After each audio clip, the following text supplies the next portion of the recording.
Hi, good morning ಎಲ್ರಿಗೂ ನಮಸ್ಕಾರ. ಇವತ್ತೊಂದು ಹೊಸ ಡ್ಯಾನ್ಸ್ ವಿಡಿಯೋ, ಆ ಡ್ಯಾನ್ಸ್ ಸ್ಟೆಪ್ಗಳಿರುವಂತಹ ವಿಡಿಯೋ ಥರ ಅದು ಎಕ್ಸಸೈಸ್ನ ಮಾಡಿದ್ದೇನೆ. ಇದು ನೋಡಲಿಕ್ಕೆ ನಿಮಗೆ ತುಂಬ ಸಿಂಪಲ್ ಅನಿಸುತ್ತೆ, ಆದರೆ ನೀವು ಇದನ್ನು ಟೈಮ್ ಜಾಸ್ತಿ ಮಾಡಿದರೆ, ಅಂದರೆ 20 ಮಿನಿಟ್ಸ್ 30 ಮಿನಿಟ್ಸ್ ಕಂಟಿನ್ಯೂಸ್ ಮಾಡಿದ್ರೇ ಗೊತ್ತಾಗೋದು. ಸೇಮ್ ಸ್ಟೆಪ್ ನೀವು 10 ಮಿನಿಟ್ಸ್ ಮಾಡಿ ಫುಲ್ ಸ್ವೆಟ್ ಆಗ್ತೀರ. ನಾನು ಚಾಲೆಂಜ್ ಮಾಡ್ತಾಯಿದ್ದೀನಿ, ಬಿಕಾಸ್ ನಾನು ಇದನ್ನು ಮಾಡಿದ್ದೀನಿ. ಇದನ್ನು ನಾನು ವೀಡಿಯೋನ ಸ್ವಲ್ಪ ಕ್ರಾಪ್ ಮಾಡಿ, ಅಂದರೆ ಮೀನ್ಸ್ ಎಡಿಟ್ ಮಾಡಿದ್ದೀನಿ, ಅಂದರೆ ಕಟ್ ಮಾಡಿ ಸ್ವಲ್ಪ ಅಷ್ಟೇ ಅಪ್ಲೋಡ್ ಮಾಡಿದ್ದೀನಿ. ನಾನು ಟೈಮಿಂಗ್ಸ್ ಜಾಸ್ತಿ ಮಾಡಿದ್ದೀನಿ. ಸೈಡ್ಸ್ ಏನಿದೆ ಈ ಹೊಟ್ಟೆ ಹತ್ತಿರ ಮತ್ತು ಚೆಸ್ಟಲ್ಲಿ, ಮತ್ತು ನಮಗೆ ನೀವು ಅಬ್ಸರ್ವ್ ಮಾಡಿ ನನ್ನ ಒಂದು ಆರ್ಮ್ಸು ತುಂಬ ದಪ್ಪ ಇದೆ, ಅಂದರೆ ಬೈಸಿಪ್ಸ್ ಇದ್ದಿಲ್ಲ, ಟ್ರೈಸಿಪ್ಸ್ ಪಾರ್ಟ್ ಅಲ್ಲಿ ತುಂಬ ದಪ್ಪ ಇದೆ. ಸೊ ಹಾಗಾಗಿ ನಾನು ಪ್ರತಿದಿನವೂ ಒಂದೊಂದು ಪಾರ್ಟಿಗೆ ಎಕ್ಸಸೈಸ್ ಮಾಡ್ತೀನಿ, ಅಂದರೆ ಅದಕ್ಕೆ ಸಂಬಂಧಪಟ್ಟಿದ್ದ ಒಂದು ಡಿಫ್ರೆಂಟ್ ಏನಾದರೂ ನಾನು ಟ್ರೈ ಮಾಡ್ತೀನಿ. ಹಾಗೆ ಅದನ್ನು ನಾನು ನಿಮಗೆ ಶೇರ್ ಸಹ ಮಾಡ್ತೀನಿ.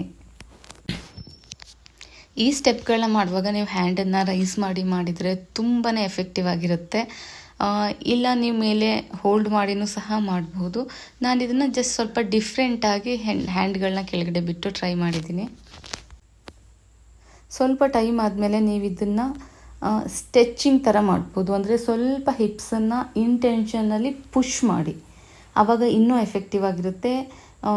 ಆ್ಯಪ್ಸು ಮತ್ತು ಹೊಟ್ಟೆ ಭಾಗ, ಅಂದರೆ ಹೊಟ್ಟೆಯ ಸೈಡ್ ಭಾಗ, ಆ್ಯಕ್ಚುಲಿ ಅದು ನಿಜವಾಗ್ಲೂ ನಮಗೆ ದಪ್ಪ ಇದ್ದೇ ಇರುತ್ತೆ. ಮತ್ತು ನಮಗೆ ಬ್ಲೌಸ್ ಹಾಕಿದಾಗ ಬ್ಯಾಕಲ್ಲಿ ನಮಗೆ ಕೆಲವೊಂದು ಲೈನ್ಸ್ಗಳು ಕೂರ್ತಾ ಇರುತ್ತಲ್ಲ, ಅದನ್ನು ಸಹ ಇದು ಕ್ಲಿಯರ್ ಮಾಡುತ್ತೆ.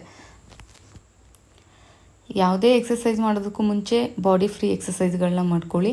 ಈ ಸ್ಟೆಪ್ ಏನಿದೆ ಇದು ಸ್ವಲ್ಪ ನಿಮಗೆ ನೋಡ್ಲಿಕ್ಕೆ ಆಡ್ ಅನಿಸುತ್ತೆ, ಬಟ್ ಇದನ್ನು ನೀವು ಕೊರಿಯನ್ಸ್ ಆರ್ ಸಮಥಿಂಗ್ ಅದರ್ ವೀಡಿಯೋಗಳಲ್ಲಿ ನೋಡಿರ್ತೀರ.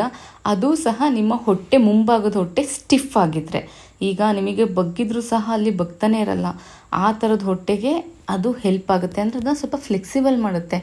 ಆಗ ನೀವು ನೆಕ್ಸ್ಟ್ ಡೇಯಿಂದ ಇನ್ನೂ ನೀಟಾಗಿ ಎಕ್ಸಸೈಸ್ನ ಮಾಡ್ಬೋದು. ನೋಡಿ, ನಾನು ನಿಜವಾಗ್ಲೂ ಎಷ್ಟು ಬೆವರು ಬಂದಿದೆ ಅಂತ. ನೀವು ಟ್ರೈ ಮಾಡಿ, ಒಳ್ಳೆ ರಿಸಲ್ಟ್ ಇದೆ. Thank you so much. Bye bye. ಹೊಸ ವಿಡಿಯೋದಲ್ಲಿ ಮತ್ತೆ ಸಿಗೋಣ.